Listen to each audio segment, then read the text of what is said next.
So who's the thanks for this? Who's responsible for killing Roe? And this is a very interesting little thought experiment to see, okay, obviously the Supreme Court is responsible for this. Thomas, Gorsuch, Alito, Kavanaugh, Amy Coney Barrett, they're the 5 votes that overturned Roe, and they deserve tremendous thanks for their courage as well as recognition that this was their duty, and prayers because their safety is now going to be in jeopardy. But the more interesting part of this is actually thanks to Donald Trump. This is thanks to Donald Trump because 3 of these justices, Gorsuch, Kavanaugh, and Amy Coney Barrett, were nominated and confirmed during the Trump administration. And these weren't straightforward nominations and confirmation processes. Gorsuch is on the Supreme Court. He signed on to this opinion because actually, take it a step further, because McConnell refused to hold a hearing for Merrick Garland, who was Obama's nominee on Obama's way out the door. Trump appointed Gorsuch, who is a constitutional originalist or traditionalist. Same with Kavanaugh.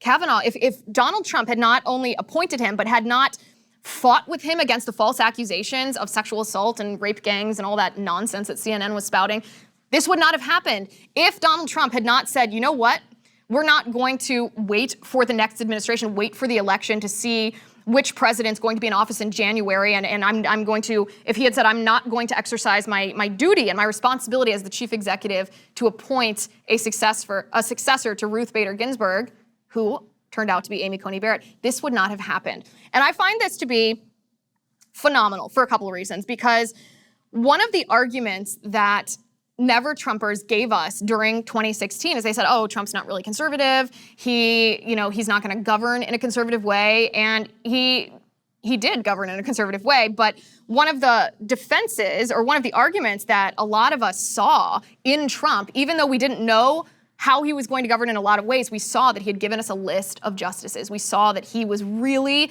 serious about filling the vacant seats in our judiciary with judges who adhered to the Constitution. And you know what? It turned out to be right. We turned out to be right, and the Never Trumpers turned out to be wrong. So not to rub this in their face, but a little bit to rub this in their face. Also, choose your fighter. Understand which wing of the Republican Party is correct, which wing fought the wrong fight. I mean, there were people, and there were people, David French, Jonah Goldberg, Stephen Hayes, who didn't want Trump that they were willing to dismiss the idea that a president is influential over abortion policy. This is actually a tweet from David French in 2020. He said, I'm told that if I don't support Trump, I'll have the blood of unborn children on my hands. Is that true? The short answer is no. A longer look at the issue shows presidents don't have much influence over abortion at all.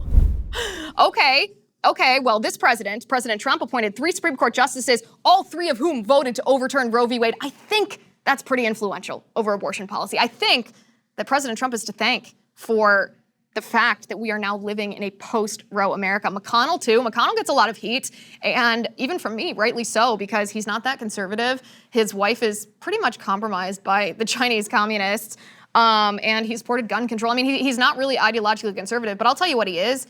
He's a darn smart politician, and he will not be pushed around when it comes to these judicial appointments. If McConnell and Grassley on the Senate Judiciary Committee as well, if McConnell and Grassley had not fought for first Gorsuch and then Kavanaugh and then Amy Coney Barrett, this would not have happened. Because remember, the Democrats told us that there was this long precedent in our country when Trump nominated Amy Coney Barrett. They said there's this long precedent that a president on his way out does not appoint a nominee, that you wait until after the election. And McConnell was extremely influential in directing conservatives and elected Republicans who were actually echoing this little Democratic talking point. He was like, no. The actual history, the actual precedent here is if a president appoints a Supreme Court justice, but the Senate majority is held by the party that is not the president's party.